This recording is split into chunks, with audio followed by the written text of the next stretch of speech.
తిరుపతి జిల్లా చంద్రగిరి నియోజకవర్గ తిరుపతి రూరల్ మండలం సాయినగర్ గ్రామ పంచాయతీ పరిధిలో రాజ్యాంగ దినోత్సవ వేడుకలు ఘనంగా నిర్వహించారు.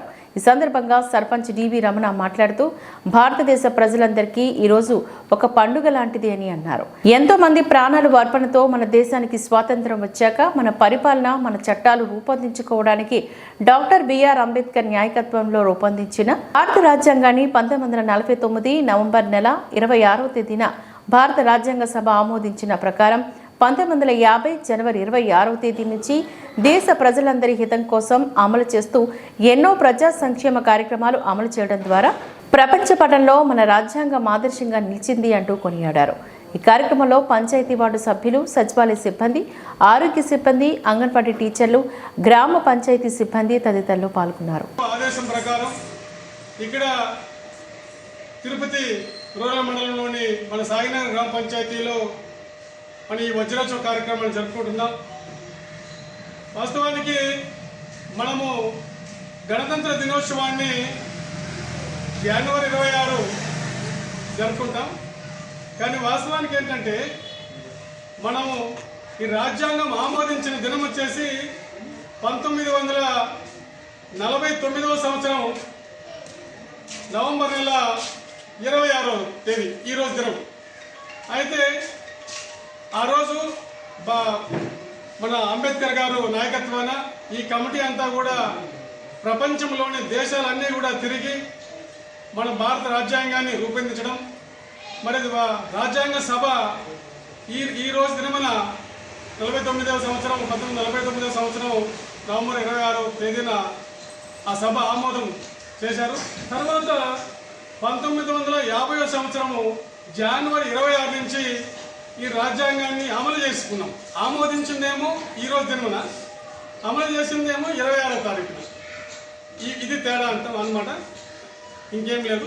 అయితే అంతకుముందు ఈ బ్రిటిష్ ముష్కరులు సుమారుగా 400-500 సంవత్సరాలు మన భారతదేశం మీద పడి పంది కుక్కులు మాత్రం మన సంపదనంతా తీసుకుని వెళ్ళి మనకు స్వతంత్రం కూడా ఈకన్నా ఉన్నప్పుడు మన వాళ్ళు అనేక మంది ప్రాణత్యాగాలు చేసిన పిదప మనకు విధి లేని పరిస్థితుల్లో స్వాతంత్రం ప్రకటించి వెళ్ళిన తర్వాత మన పరిపాలన ఏ విధంగా చేసుకోవాలా, మన పౌరులని ఏ విధంగా ఆర్థికంగా కావచ్చు, విద్యాపరంగా కావచ్చు, అన్ని రంగాలను మరి ప్రపంచానికి ధీటుగా సమానంగా తీసుకురావాలనే ఉద్దేశంతో మహనీయులు ఆ రోజు అంబేద్కర్ నాయకత్వంలో ఈ భారత రాజ్యాంగాన్ని రచించి ఆమోదించడం జరిగింది.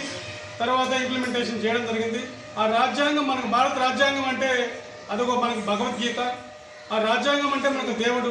మనం ఆ రాజ్యాంగ ఫలాలను మనం అనుభవిస్తున్నాం. కాబట్టి ఈరోజు ఇక్కడ భారతదేశంలో కుల మత అతీతంగా మనం అందరం కూడా ఒక తల్లి బిడ్డల మాదిరి ఉంటూ అన్ని హక్కులను కూడా మనం రాజ్యాంగం ద్వారా పెంపొందించుకొని ఇటు వార్డు సభ్యులు కానించి, సర్పంచ్ కానించి, పంచాయతీ కార్యదర్శి కానించి, సచివాలయ సిబ్బంది కానించి, పౌరులు కానించి అందరికి కూడా వారికి ఏమి విధులు అన్నీ కూడా నిర్ధారించుతాయి. కాబట్టి అక్కడి నుంచి కాబట్టి వాటన్నింటినీ కూడా మనం అనుభవిస్తూ ఈరోజు సంతోషంగా ఉంటూ అన్ని రంగాలలో కూడా భారతదేశాన్ని అంతరిక్ష స్థాయిలోకి తీసుకొని వెళ్ళి మన అగ్రరాజ్యంగా కూడా మనం వెళ్ళేదానికి మన భారతదేశం కూడా ప్రయత్నాలు మొదలుపెట్టింది. దాదాపు కొన్ని ఇప్పుడు ఇంప్లిమెంటేషన్ జరిగిన అన్ని రంగాల్లో కూడా అభివృద్ధి చెందిన దేశాలు తీసుకుంటే భారతదేశం అతి తొందరగా కూడా అగ్రరాజ్యానికి పోటీగా కూడా అన్ని రంగాలలో కూడా అభివృద్ధి చెందుతూ ఉందంటే దానికి ప్రధాన కారణము మన భారత రాజ్యాంగం అని కూడా ఆ రాజ్యాంగంలో ఉన్న విలువలని కూడా మీకు అందరూ కూడా తెలియజేసుకుంటూ ఇదంతా కూడా ఈరోజు మనకు ఒక పండగ దినం, ఇది ఒక సుదినం అని కూడా తెలియజేసుకుంటూ ఇదంతా మనకు ఈ రాజ్యాంగాన్ని అమలు చేసుకోవడం మనకందరూ కూడా ఒక గర్వించదగ్గ రోజు అని కూడా తెలియజేసుకుంటూ నమస్కారాలు.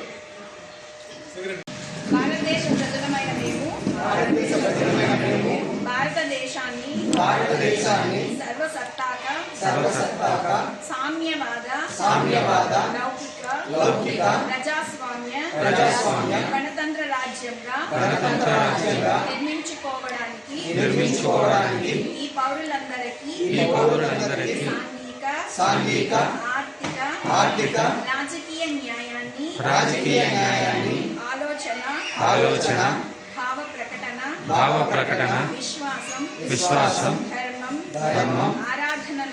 ఆరాధనలో స్వాతంత్ర్యాన్ని అంతస్తుల్లోను అవకాశాల్లోను సమానత్వాన్ని సమానత్వాన్ని చేకూర్చుటకు వారందరిలో వ్యక్తి గౌరవాన్ని జాతీయ సమైక్యతను సంరక్షిస్తూ సౌభ్రాతృత్వాన్ని పెంపొందించడానికి 1949 నవంబర్ 26న మన రాజ్యాంగ పరిషత్తులో ఎంపిక చేసుకొని